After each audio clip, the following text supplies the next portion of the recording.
center.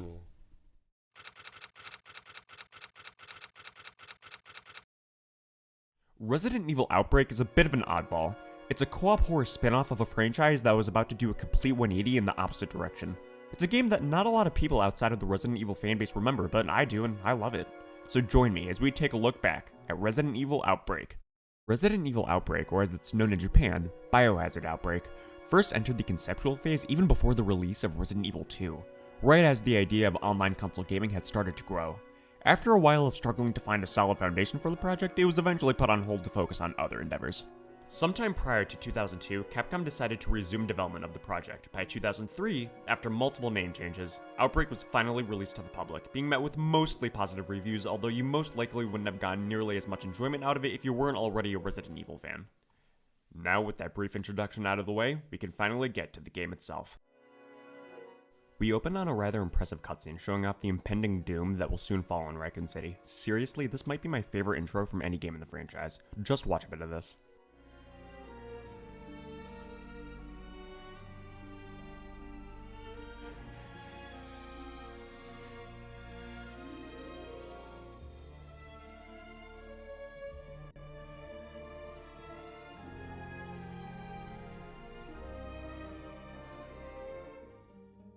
It's so cool. We enter a bar when we're quickly introduced to a group of characters that you're immediately going to forget, so I'll only mention their names when necessary as they're really not the focus of the game anyways. And this is when we get our first glimpse at the wonderful voice acting in this game.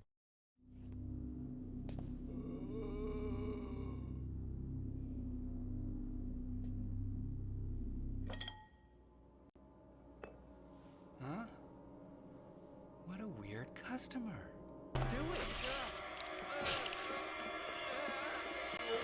We also get to see what is some very impressive pre-rendered visuals. It's easily one of my favorite things about this game. We're finally allowed to play the game and get a feel for the controls. If you're at all familiar with the survival horror games of the time, then you'll feel right at home here, besides a few new additions. Additions such as a kick, rams, which is just attacking without a weapon equipped, and other primarily defensive or last resort moves.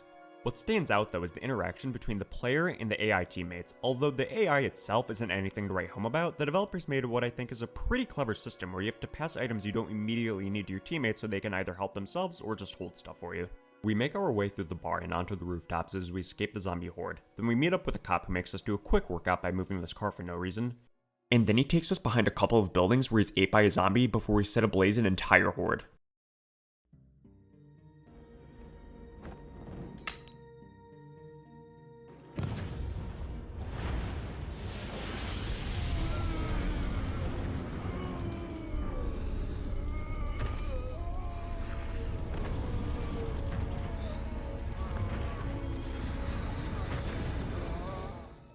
After escaping into the sewers and taking a quick stroll through Poo Lagoon, we're taken to the next location by a different cop who gives us some gifts to bring with us. We're then shown a cutscene of a few cops failing to set up an explosive in which they're overcome by the horde. The group manages to rearm the explosive, hopefully not hurting any civilians. We're shown the aftermath of our crimes as our heroes escape what could have been a very grim fate. And that concludes Scenario 1. Moving on to Scenario 2, we're shown a woman we have yet to meet killing a man.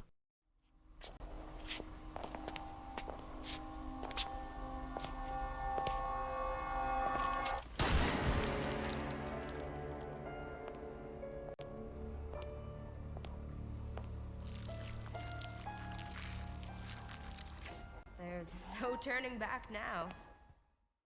We don't know her intentions, and quite honestly, they never tell you and we never figure it out, so I suppose it's not that important. The group somehow makes their way into the underground train tracks, and we're met with another cutscene. Monica? I didn't expect you to return. After your little incident, I assumed that you went and hid under a rock like the little child that you are.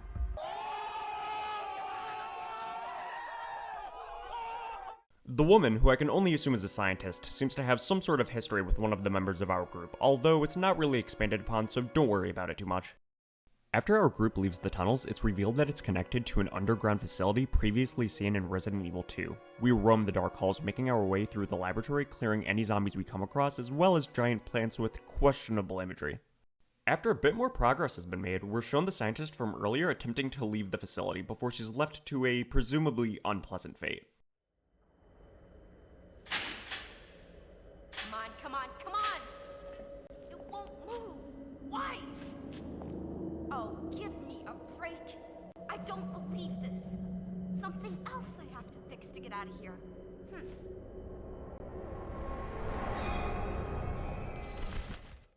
We wander around some more and we encounter our first new enemies of the game. These worm-like creatures that shoot acid at you, and a hunter whose first appearance was made all the way back in the original Resident Evil.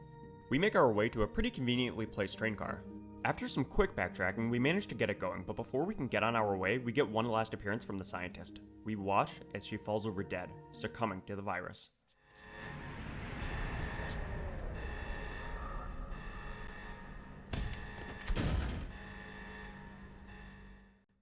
We make our way out of the facility, but just when we think we're out of the woods, we're met with an infected monster who tries to get in our way.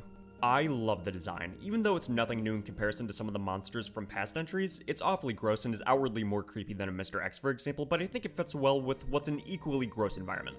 We take down the beast and hop back onto the train. Finally, we're able to leave that place and be on our way to wherever it takes us. And that concludes Scenario 2. We start Scenario 3 with our group held up in a hospital. A doctor greets us and warns us of the dangers there. He leaves to find his own way out. I apologize if I surprised you. Please, do not be alarmed. I'm a doctor in this hospital. I must say that this hospital is not an ideal place to take shelter. It's not as safe as it may look or sound. I myself have decided to get out of here as soon as possible.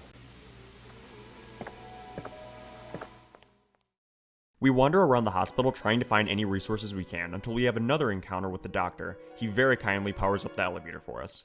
After our brief encounter, we get a surprise from an unwelcome visitor. This is the Leech Man. I'm sure you can guess what his shtick is, but in case you can't, he's a man made out of leeches. I like his design quite a lot. Not overly complicated, but creepy enough to where I'm sure if you had a fear of tentacles, you would have a really hard time facing this one. His moves consist of basic melee attacks along with dropping leeches that attack you in a similar fashion to the worms from the last chapter. The Leech Man kills the doctor right in front of us and then seemingly disappears.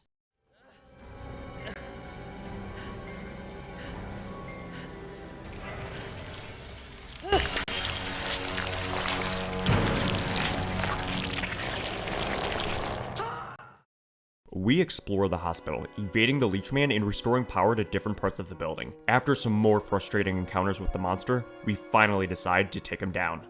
We lure him into an experimentation room and trap him. And through the mighty power of guessing, we figure out his weakness, heat. We raise the temperature and the leeches begin to wither away, killing the beast.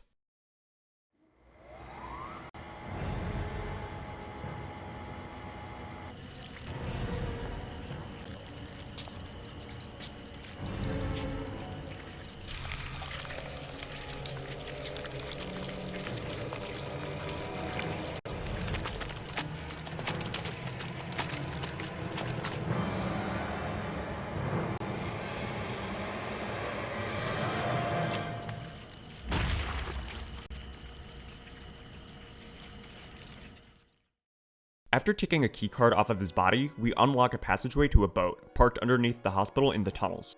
But don't get too excited, because 5 seconds after driving the boat, we have to dump it after we realize our way is blocked by an even stronger monster than the Leech Man. The monster being a giant leech. Of course.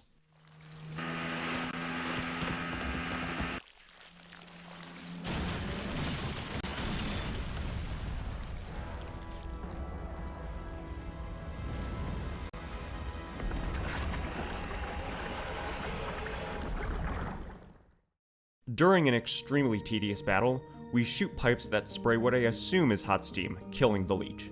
Farewell, buddy, you will not be missed.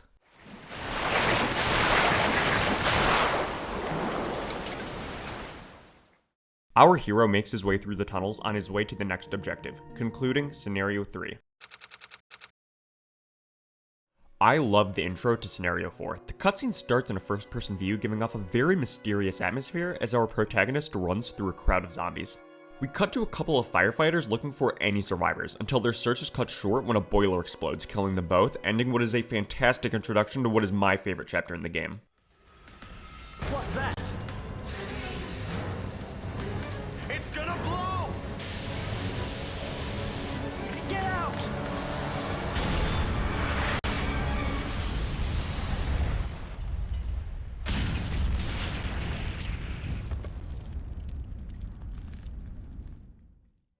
We enter the building, in which we learn is actually connected to a hotel. We explore the halls, entering different rooms, doing whatever we can to find an exit.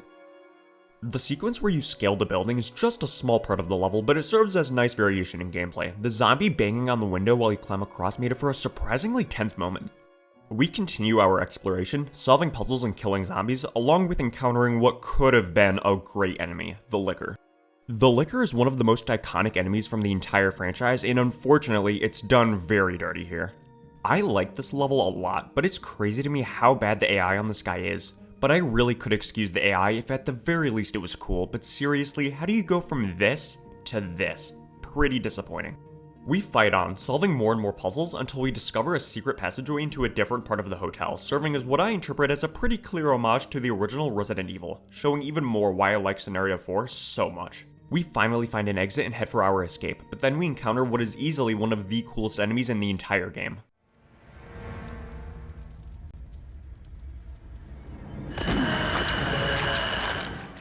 I interpret it as either a cross between a zombie and a Licker or an evolution of said Licker. Either way, it's a pretty good apology for what came earlier. The design is so scary to me, it's almost more creepy that it still resembles a person. We quickly take down the ghoul and we're met with a cutscene of a surviving firefighter giving us our escape.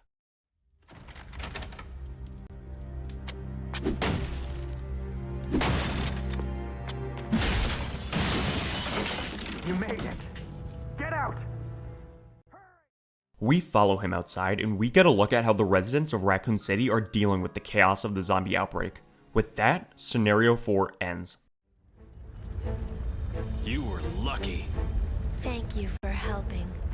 We've been patrolling the city, trying to help those in need, but it's worse than a war zone. The army's been called in. Better get out of the city while you can. I have a very bad feeling. I'd rather not see tomorrow anymore. I was really thinking like that until a few minutes ago. This nightmare is too much for me. But I'm alive now, and somehow that comforts me. I'll cling to this for now.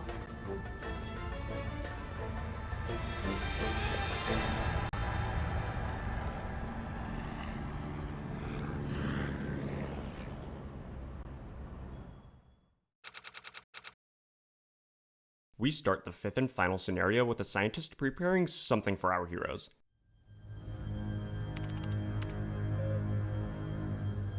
Too much growth weakens an organization. What should be important becomes overshadowed by greed.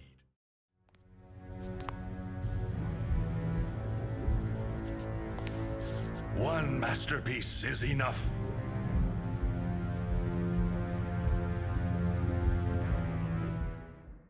Then we move on to one of our group members walking through the city in which we find ourselves in a university.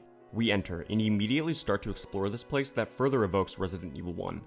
We make our way through the halls and we get to see more of the great design in this place. Seriously, I love how it looks. We do some digging and find that this place isn't exactly what it seems. After some more walking around, we encounter tanks of water. They hold a variation on the hunter enemy from earlier, the Y Hunter.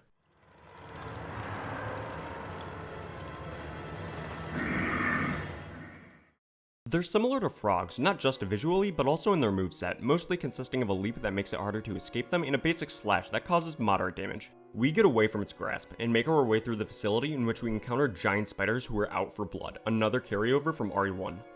We make it into the underground train tracks, eventually getting onto an elevator where we once again encounter a new enemy type, giant bees. Making our way through their hive, we briefly make our way outside and are shown a cutscene of the experiment from the previous cutscene dealing with some soldiers. Nikolai, the sinister soldier from Resident Evil 3, enrages the monster. The beast kills the soldiers and runs off as Nikolai scurries away as well. What the?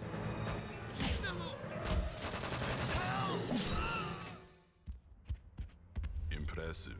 I won't underestimate it next time. It must be going to the man. Might as well set it up. Just in case.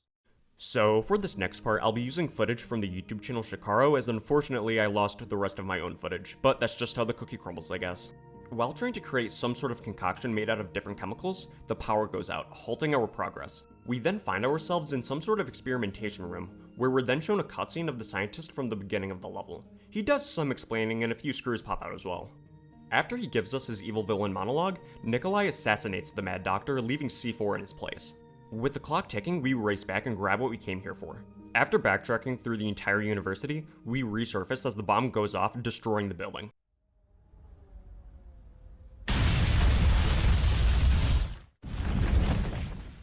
Some firefighters in a helicopter notice the massive destruction, in which they fly over our position and give us instructions on what to do next. We progress through the city on our way to the next objective they set for us, and, as if on cue, the beast finds us, leaving us no choice but to battle it. We use everything at our disposal to take on the monster, and after a rather long scuffle, the fight against this infected mutant ends in a fittingly dramatic way.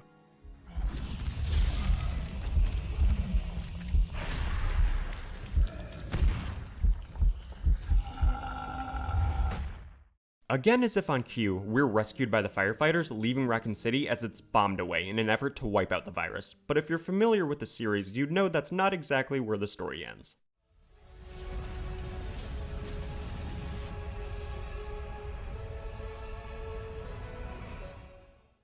It is the end of this game though. Resident Evil Outbreak is not a perfect game by any means, not by a long shot, but it does hold a special place in my heart. I highly suggest you check it out after this video and give it a shot. In my opinion, it's a great entry point into the franchise. And it may not be remembered by everyone, but it certainly is by me, and hopefully it even gets a remake or a sequel. With that said, thank you for watching, and remember, if you do choose to enter the world of survival horror, just know you're in for a pretty fun nightmare.